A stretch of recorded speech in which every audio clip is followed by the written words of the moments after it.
Hey everybody, it's Helen Moses, your voice and communication strategist, and I'm here today celebrating World Voice Week as we lead up to the day on Saturday, April 16th, with Father Greg Jones, and he is the rector at St. Michael's Episcopal Church in Raleigh, also my home church, I'm proud to say. And I'm inviting Greg to come on the conversation to talk to us about voice and what it means to him. So Greg, tell us a little bit more about you, what you do, where you are. Just introduce yourself a little bit more. Thanks for having me. I am Greg Jones, and just a word about my eyes. If they look like they're furtively going side to side, it's not because I'm untrustworthy and suspicious. It's because the camera's over here and the screen's over here. So I'm doing my best. I am the pastor, or the rector as we call it, of St. Michael's Episcopal Church in Raleigh, about 10 blocks away from Helen Moses's house, and a place where she has been a long-time member and leading advocate for the church and the world. So I am, as a priest in the Episcopal Church, one of the things we do is talk. For some people, that's the main thing that we do: preaching, leading prayers, leading worship services, also reading Bible and teaching classes. Certainly in the last 2 years, we've ended up having to make a lot of TV shows, basically recording either pre-recorded and highly edited, orchestrated, scripted TV programming, basically to be put forth as a stream in lieu of people being able to be here because of COVID. That was something we made over 60 roughly 30-minute long, I call them TV shows, God TV, which was our primary quote unquote worship mechanism for over a year. Highly edited, recorded with a beautiful camera work by a really talented volunteer group. Microphones, with an eye to how did it look, and especially with an ear to how did it sound. One of the things that I've learned in my role as a public speaker is that the way it sounds couldn't be more important. I don't know how else to say it to people when they're asking me if they need to use a microphone, for instance, when they're speaking to a group of 15 or 100 people. I say, yes. Well, they'll say, oh, I'm loud, people will hear me. And I'll say, no, they won't. They won't hear you. They won't hear you unless you're talking too loud for you, and then they'll never pick up any nuances in your voice. And so there's a whole range of the spoken word that has to be heard in order to be effective. I find it to be true that so many amateur speakers particularly just don't think about how do they sound. Meaning they're not aware of the fact that the people they're trying to reach are struggling to listen to them, often because they talk too quietly, or because they don't enunciate, or because they speak too quickly, or they drop their decibel level at the end of every sentence so that you can't hear them. I mean, these are things that make me go bananas when I'm in a place. I don't know about you. Even little things like some sort of a vocal fry that people do. Stereotypically, it's younger people who say everything with a question on the end of it.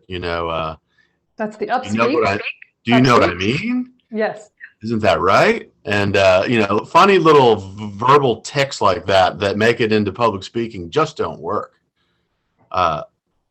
So back to being a preacher and a public speaker in the church, the voice is the difference between an ineffective preacher and an effective one, I think. I mean, it's content, of course, matters, but the content does not matter if no one can hear you and want to hear you. Mm-hmm. And I think there's an element of how do they sound? How are they connecting with the audience? I'm just rambling. Stop me when you want. But I've discovered that there are a lot of people who don't seem aware of the feedback loop that's happening between a speaker and an audience. When I'm talking, I'm looking at people's eyes. I'm looking for some kind of visible recognition that they are hearing what I'm saying, responding to it, that there's an impact. Yeah. And in our church, I'll interrupt real quick, that we don't tend as a congregation to shout amen or hallelujah or anything like that. We don't tend to do that to give you that kind of feedback. So you do really have to look to see if we're engaged.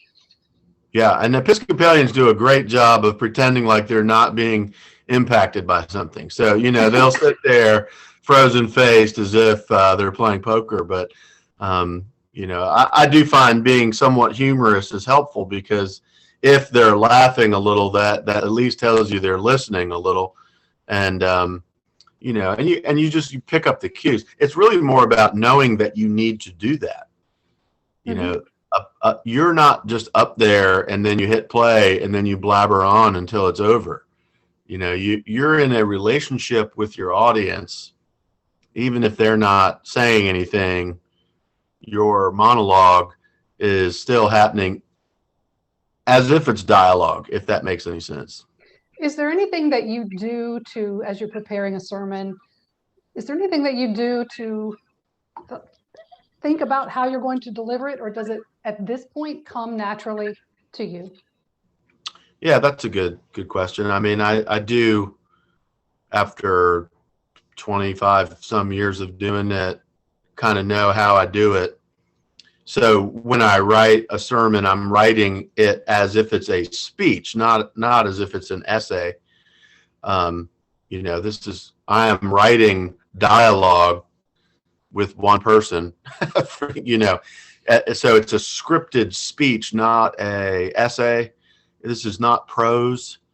I think people need to understand that public speaking is not standing there reading an essay that you've written. So primarily it's a spoken art, obviously. You would think it'd be obvious, but it's not. So when I write for for the way I sound and the way I talk. And, occasionally I'll just get into it and then have to go back and edit it, reminding myself that this is going to be spoken, not read silently. Yeah. You're an author as well. And the reason I bring that up, are any of your books available currently in audiobook format? Mm-mm. All of my books are no longer available in any format, I'm afraid, but my mom has a bunch of them. Oh, okay. So we can find her and get a copy. Yeah, my mother could send somebody one, but I do. What's interesting, you say that about audiobooks, though. I have become an audiobook devotee in the last few years. I got to the point where I needed reading glasses, and it became less and less fun for me to sit and try and read a long book. And I noticed in my 40s, I just wasn't reading like I used to.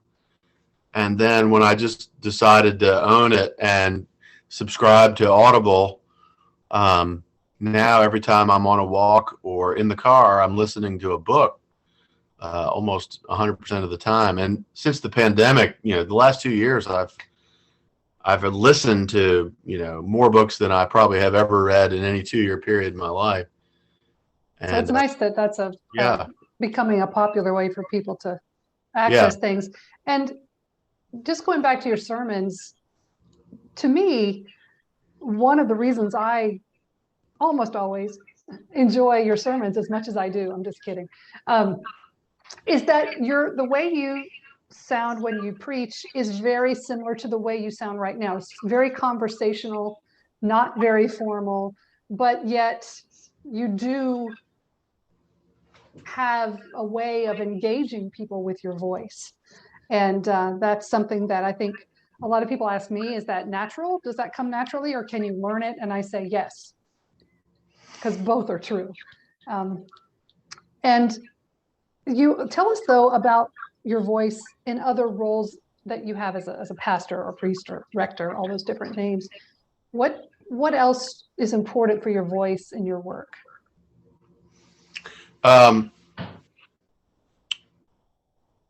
Well, I wanted to just go back to one thing that I had thought of, and again, then I'll get to Sure. the second bit. But I do think it's important to sound like yourself when you are speaking, but it takes a lot of work or training and or awareness to actually sound like yourself when you are public speaking. You know, the problem is, of course, most people actually don't sound like themselves in public speech because they get nervous, they get cramped up, they talk too fast, they mumble, they don't elocute, they haven't planned words that actually sound like spoken words.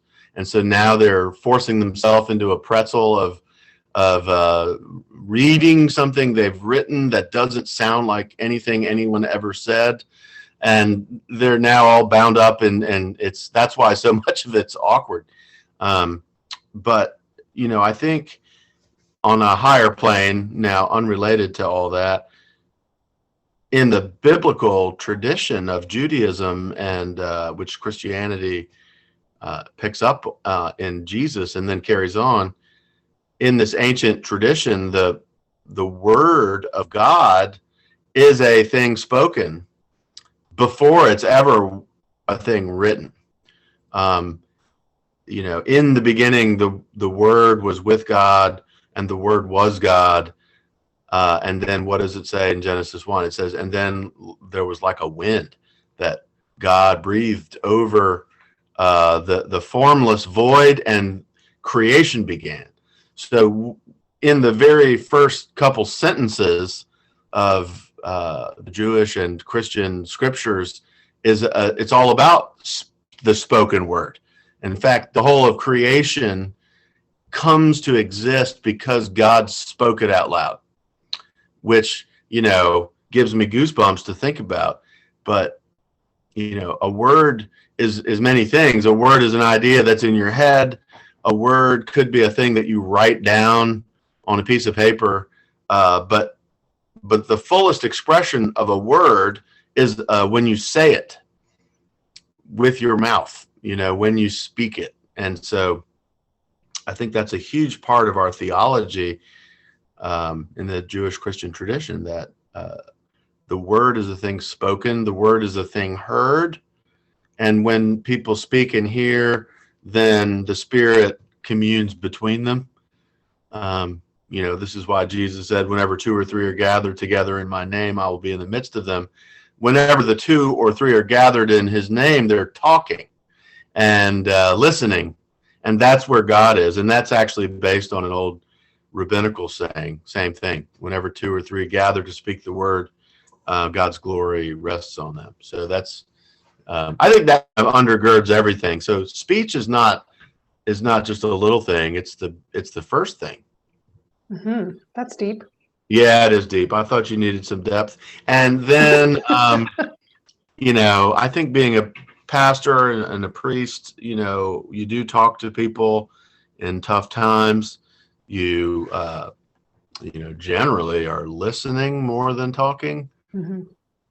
But your voice can certainly suggest things that people need. You know, first that you're present and that you are listening, and also that you're assuring. I mean, I think there's a whole element of saying the right thing at the right time when somebody needs to hear it. Yeah. So I think there's that. Well, personally speaking, you were there for me in those moments when my father was passing away, providing those things that weren't, I don't think, from Greg. They were through Greg, that were just exactly what I needed to hear in those moments. So yeah, that's something about what you do, and people who are also pastors do, and that are that is so comforting. The voice can provide comfort. So it can provide education, instruction, guidance, comfort. And let's talk a minute about prayer, because that's a vital part of what we do. And I didn't come from the Episcopal tradition from early on in life. I got to it when I was in college. So one of the things that drew me to the Episcopal Church was the liturgy, these prayers that we all say together and that have been said for generations. So tell us a little bit about the spoken part of the liturgy, what we say together, the history of those prayers, anything that comes up for you. Yeah, well, I do think it goes back to that deep kind of well of in the Jewish tradition, out of which Christianity simply comes. I mean, Christianity didn't start with Jesus in a way. I mean, obviously he was the Christ in the Christianity, but the practices of the early church, what they did together, how they prayed, what they said, the books they read, which were the Hebrew scriptures, the ideas that they talked about, the psalms that they sang, the hymns, which is what the psalms were, all of that was Jewish. Jesus, of course, was Jewish. All of the apostles were Jewish. So I say all this because there's a deep well that goes back to Moses and before, of people gathering to hear and speak of the things of God and to meditate on God's word, but to hear it. I don't want to hammer it home, but we are talking about speech. The scriptures themselves were mostly transmitted by oral means much longer than they were prepared as a neat and tidy little book that sits on your bedside table. I mean, the simple fact of it is, in the Hebrew Bible, they didn't even have the vowels written down until the medieval period after Jesus. So, for literally thousands of years, the Jewish tradition was that you had to know what it said. You had the Hebrew consonants. The scriptures were written down, so you had the consonants, but not the vowels. And the vowels, you had to know what they were. And how do you know what they are? Well, it's because you've heard it. And so the reality is the entire Old Testament, which is what Christians call it, was transmitted by people who had, they had, half of it written down, the consonants, but the other half was in their mind and in their heart and in their memory. And it was because it came in through their ears as this is what this is. Wow. And when you think about, imagine trying to say a word without the vowels. You don't know, is it cat? Is it cut? Is it cot? Is it kit? The only way you know is if you hear it right. So, so at the heart of all of our worship is talking and listening and remembering. Yeah. And I think that's the kind of the heart of it. And that's what, and so that is all, and everything I just said is all infused certainly in the Episcopal Church, and everything that we have in our prayer book and so forth. All of that stuff was formed in person around the table and the altar and the pews and the prayer book and then they wrote it down. Mm-hmm. So it's not that the book came first, actually. It's the book came after the word. And a lot of people, I think, in the modern age, and when I say modern, I mean since about 1600, we confuse books with words. I think we think that words are things that are in books.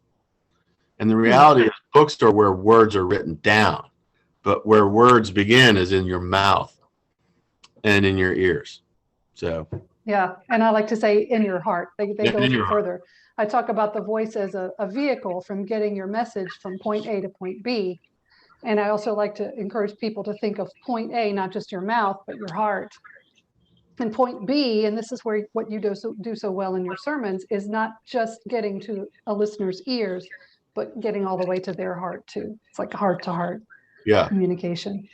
Let me spin the angle one more time for us before we wrap it up. But that is the verse came to me, which I can't tell you where it is, but the talking about the still small voice of God, of calm, but of God. Voice, we've been talking about it literally in speaking and public speaking and using your voice and talking, and the word came first as spoken word, which is wonderful stuff. But what about when we're not talking? What does voice mean to you there in terms of calmness or stillness, or how else can God speak to us?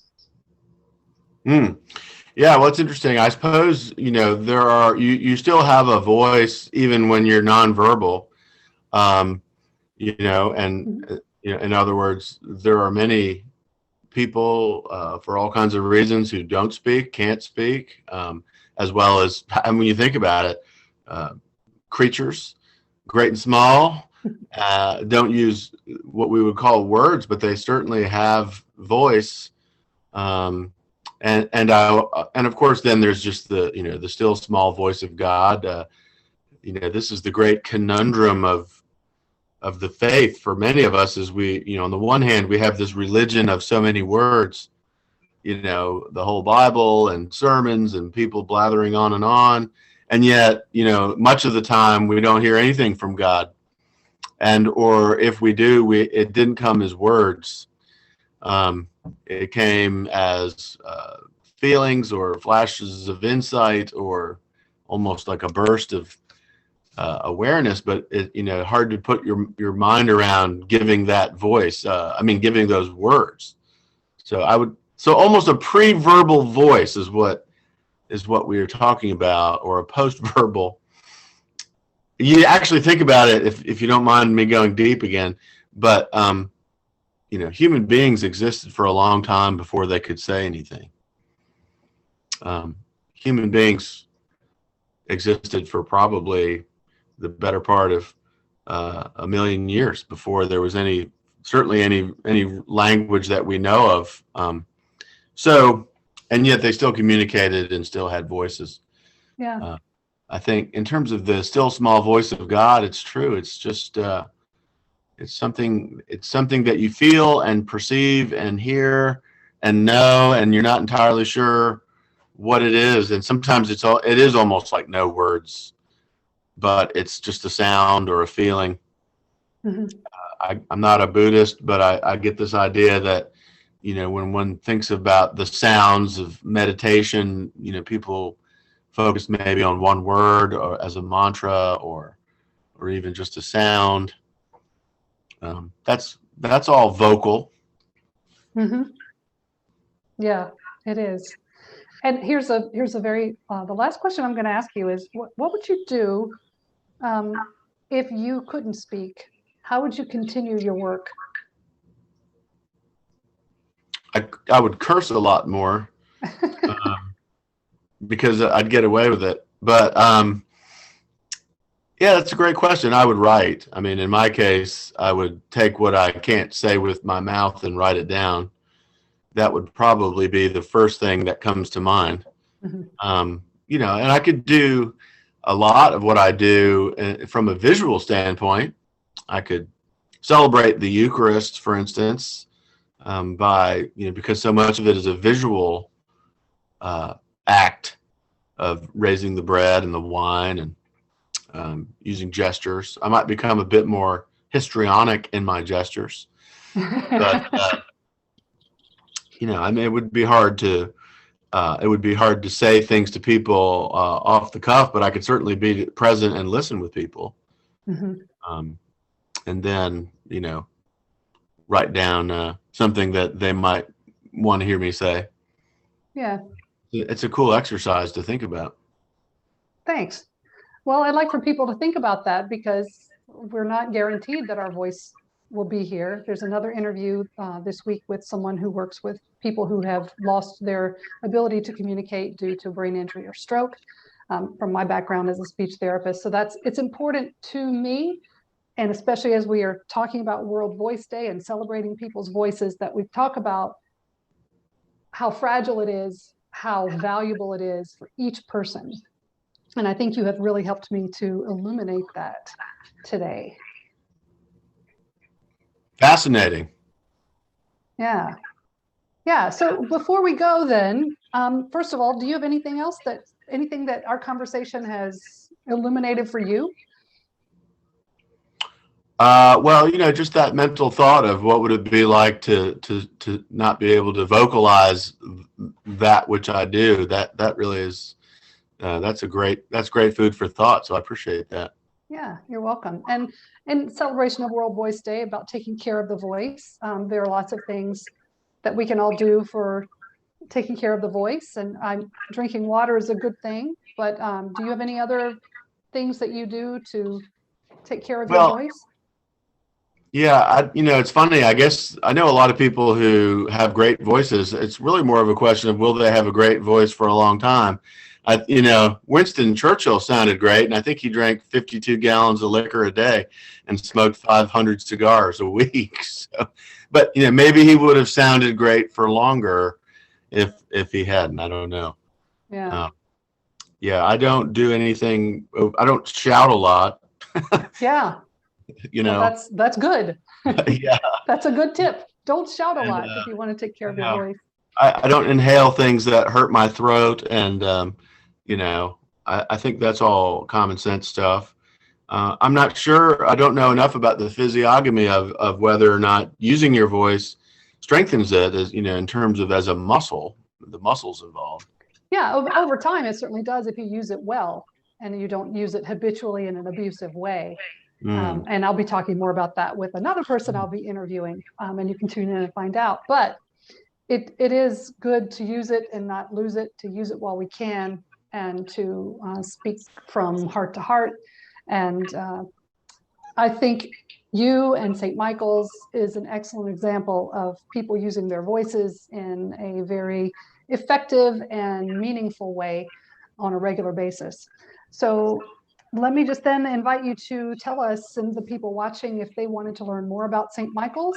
Yeah. How would they do that? St. Michael's Episcopal Church right here in Raleigh. You bring up the people using their voices, and one of the neat things about us having a live stream, which is on Facebook, St. Michael's Episcopal Church Raleigh has a Facebook page. You can't see much because the camera is not intended to be very good, because I really want people to come. But you can hear pretty well, and you can hear all of the choir, and you can hear the congregation, and you can hear the different readers, and it's neat to hear the many voices singing and speaking of God in that way. And we, of course, have a YouTube feed with, as I said, something like 75 hours of God TV, from pre-recorded to live streamed, and some classes and stuff. And but I would hope people would come in person and experience the voices and the sounds. I do think one of our great gifts is the choral tradition at this church, and which is the quality of singing and the general musicality is a big part of it. Yeah, and teaser, I've got Kevin Kerstetter, the director of music, coming on in an interview with me later on. So yeah, well, that'll be a fun conversation too. He's a talented man and a saint as well. So we all think so. All right, Greg, and the website for St. Michael's? holymichael.org. All right. Well, I encourage people to go check it out. There's also a labyrinth on the grounds at St. Michael's, which is available for the public to experience. And I love that place. It's it's beautiful, and it's a great place to reflect. So I invite you to come and check that out too. All right, Greg. Thank you. Thank you. Thank you so much for your time, and what a happy pleasure. World Voice Day. Thank you. Happy World Voice Day. All right. Talk to you soon. Bye.